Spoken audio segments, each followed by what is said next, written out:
Ini suasana jelang maghrib di tambak budidaya udang fanami.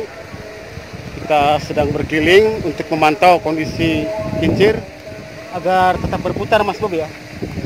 Harus selalu berputar 24 jam agar kondisi air, pH atau tingkat pH air tetap terjaga dan sesuai dengan kebutuhan udang fanami itu sendiri. Assalamualaikum, selamat sore sahabat Indonesia di mana saja berada. Saat ini kami tengah berada di areal atau kawasan tambak budidaya udang fanami di Desa Muara, Kecamatan Banakan, Kabupaten Subang, Jawa Barat. Dan inilah suasana di kawasan tambak budidaya fanami, udang fanami di sekitar Dusun Sukasih, Desa Muara. Masih dalam suasana social distancing di bulan suci Ramadan sembari menunggu suasana jelang maghrib. Oke sobat, sebelum lebih lanjut tentunya teman-teman dan sahabat bisa langsung subscribe dan jangan lupa untuk tekan tombol lonceng agar bisa terus mengikuti update terbaru dari channel YouTube Suara Rakyat kami.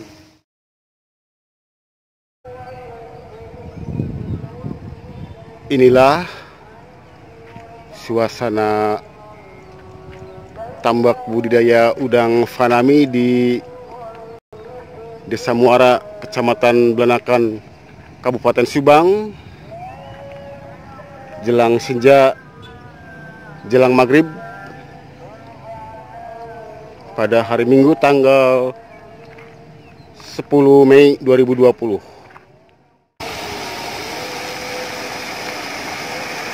Berbeda dengan udang-udang jenis biasa, udang fanami ini dibudidayakan dengan menggunakan kolam yang diberi lapisan plastik agar lumpur ataupun plankton dan sejenisnya tidak naik ke permukaan hingga mengganggu keberadaan udang fanami sendiri. Ini adalah kincir yang harus selalu berputar, yang diusahakan bisa berputar selama 24 jam agar kadar air tetap terjaga sesuai dengan kebutuhan pola hidup udang fanami. Sudah hadir bersama kami dengan salah satu pemilik dari tambak budidaya udang fanami di Desa Muara dengan Mas Bobi. Oke. Ya, selamat sore. Assalamualaikum Mas Bobi. Ini tentunya banyak rekan-rekan kita yang ingin tahu detail terkait budidaya udang fanami. Ini per petak kira-kira ukuran berapa, Mas? Itu ada kisaran 40 petak total gitu ya. Kurang lebih 40 petak. 40 itu ada 3000 meter itu kisaran 10 kolam. 10 kolam 3000 meter. 2000 meter ada 10 kolam juga. 2000 meter 10 kolam. Ada 1600 meter ada 20 kolam. 1600 meter 20 kolam. 40 beragam. Jadi semisal luas kolam itu 1 hektar umpamanya, itu kira-kira estimasi biaya total berapa, Mas? Ya diasumsikan begini saja kalau di budidaya fanami itu, kalau asumsi kita budidaya 100 hari kurang lebih ya. Kurang lebih 100 harga hari ini, betul. Itu di kisaran 40.000 per kilo. 40.000 per kilo. Nilai modalnya. Nilai modal itu ya. sudah include ya, dari persiapan lahan, pemasangan plastik, pembelian plastik mulsa, betul. kemudian pengobatan, betul. air persiapan kebab, betul. dan makan. Termasuk juga Semua tenaga kerja, gitu ya? listrik include aja semua. Include hampir semua. Kisaran 40.000 lah. 40.000 betul. Modal per kilonya. Per kilo gitu. Kalau kita rata-rata panen harga parsial pertama sampai dengan panen raya itu di harga terendah 45.000 atau harga tertingginya 75.000, ya ketemu rata-rata lah. Di kisaran 60.000-an lah per kilogram, betul. Jadi ada asumsi normal ya. Asumsi normal dalam suasana normal, berarti ada selisih keuntungan di kisaran 20.000 ya, per 20 sampai 25.000 kilogram, betul. Bagus. Nah itu Mas Bob, udang fanami ini sendiri market pasarnya kira-kira kemana? mayoritasnya dipasarkan kemana gitu maksudnya? Kita ada supplier yang ambil ya. Supplier yang ambil. Kita punya mitra lah. Punya mitra, betul. Dari mulai yang mitra kita di teman-teman yang jual pakan, betul. Obat-obatan dan sebagainya. Tapi ada juga yang memang ada beberapa supplier yang informasinya katanya ini komoditi ekspor, tapi kan ada sebagian yang lokal juga kan. Betul, jadi cukup beragam dan memang ada yang ekspor, ada yang lokal. Karena menurut beberapa kalangan ini sebagian besar dari udang Fanami ini berorientasi pasaran ekspor, diekspor ke luar negeri. Iya, ya, kita tahu lah tujuan ekspor kan. Indukan Fanami kan ekspornya, impornya dari Amerika ya, sebagian besar dari Amerika Serikat. Hasil Fanami kita sebagian di sana. Di Amerika Serikat. Kita termasuk salah satu negara yang lumayan lah. Oke. Jadi untuk saat ini mayoritas lahan yang ada di sekitar Desa Muara, khususnya di Dusun Sukasi ini sudah hampir sebagian besar budidaya udang Fanami, Mas Bu ya? Ya tidak semua ya, tapi ada sudah mulai lah. Iya, jadi mayoritas memang sedang menggalakkan budidaya Fanami, betul. Memperbaiki konstruksinya, kemudian pola budidayanya, betul. Kemudian ya transfer teknologi dari teman-teman yang ada teknisi baru ada. Betul. Biasa kajian-kajian dari media sosial maupun dari YouTube yang bisa diterapkan. Punya kesadaran yang lebih lah bahwa ini budidaya ini kata orang mahal, kata orang susah juga ya. Kalau kita tekuni ya. Betul. Sedikit demi sedikit bisa. Betul. Jadi memang ada selisih keuntungan lebih besar, walaupun memang modal lebih besar, termasuk tata kelola juga yang lebih sulit. Iya, salah satunya karena ini salah satu budidaya yang padat modal tuh di udang Fanami. Udang Fanami. Karena kalau berbicara tradisional ya cukup mungkin buat untuk kehidupan sehari-hari, memenuhi kebutuhan basic need kita ya. Betul. Makan, betul. Sekolah dan kebutuhan dasar. Tapi kalau untuk pengembangan usaha memang butuh sentuhan teknologi lah. Kita butuh kincir, kita butuh tenaga listrik yang ya standarnya lumayan. Betul. Kita butuh obat-obatan yang memang penunjang. Vitamin C, kemudian ya apapun itulah. Betul. Standar budidaya kita sedikit banyak kita belajar.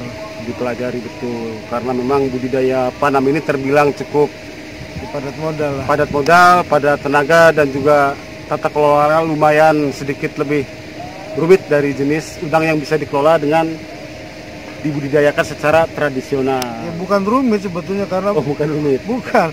Jadi udang Fanami itu salah satu yang mampu menggenjot produksi ya. Betul. Karena bisa kepadatannya di atas rata-rata. Betul. Udang windu kan tradisional kepadatan 10 per meter. 10, 20 per meter. Kalau 1 hektar cukup tebar 100.000. Betul. Kalau di Fanami kan kita bisa tebar 1 hektar 1,5 juta. 1 hektar. Kepadatan 150 bisa, yang menengah itu bisa 70 ke 100. Betul. 1 juta per hektar. Produksinya 1 juta per hektar. 1 hektar itu bisa 15-20 ton kan bisa. Jadi dari sisi kapasitas, jadi udang Fanami ini lebih unggul dibanding dengan udang-udang jenis lain yang tentu dengan resiko yang tinggi. Kalau padat modal itu kan ya pasti resikonya ada. Betul. Luar biasa. Ini Mas Bob ini kira-kira sudah berapa tahun menggeluti budidaya Fanami? Hampir 5 tahun, 4 tahun. Hampir 4 tahun, 5 tahun berjalan mungkin ya. Luar biasa. Itulah rekan-rekan, sobat semua, bincang-bincang kita dengan salah satu pemilik tambak budidaya udang Fanami di Desa Muara. Prinsipnya dengan Mas Bobi. Tekun, kerja keras, ikuti SOP sesuai standar. Hasil lahir minta sama Allah untuk kita serahkan kepada Allah, dan karena maksimal hasil panennya, harganya bagus kan. Dan usaha maksimal kita tidak akan mengkhianati hasil tentunya Mas Bob ya. Oke. Terima kasih banyak Mas Bob atas waktunya. Selamat menunggu berbuka puasa dan assalamualaikum. Waalaikumsalam. Masih di kawasan tambak budidaya udang Fanami. Masih nampak ada beberapa pemilik dan pekerja di kolam udang Fanami Desa Muara yang masih sedang melakukan pekerjaan jelang senja, jelang maghrib di bulan suci Ramadan ini.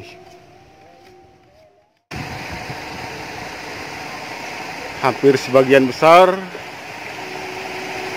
tambak budidaya di Desa Muara, Kecamatan Banakan, Kabupaten Subang ini adalah tambak budidaya udang Fanami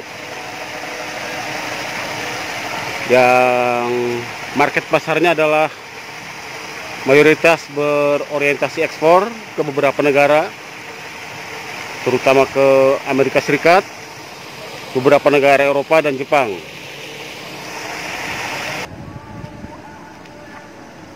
Lapisan plastik di kolam tambak udang ini sobat hanya sekali pakai, dan ketika udang dipanen maka lapisan plastik akan dilepas dan diganti dengan lapisan plastik yang baru.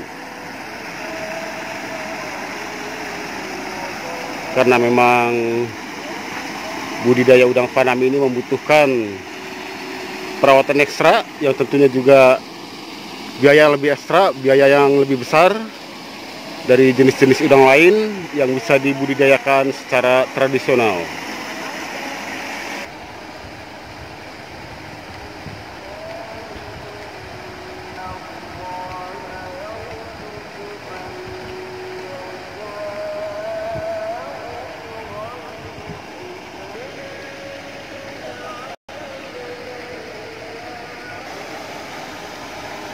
Udang Fanami ini dirawat setiap hari dengan diberi pakan,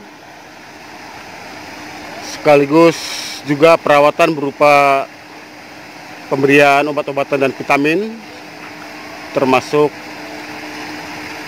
menjaga kadar air, terkadang mengganti air jika memang kadar air sudah tidak memungkinkan untuk hidup dari udang Fanami ini. Karenanya selalu ada anak kolam yang selalu berjaga untuk selalu memantau kondisi dan situasi di tambak udang Fanami di Desa Muara, Kecamatan Banakan, Kabupaten Subang, Jawa Barat ini.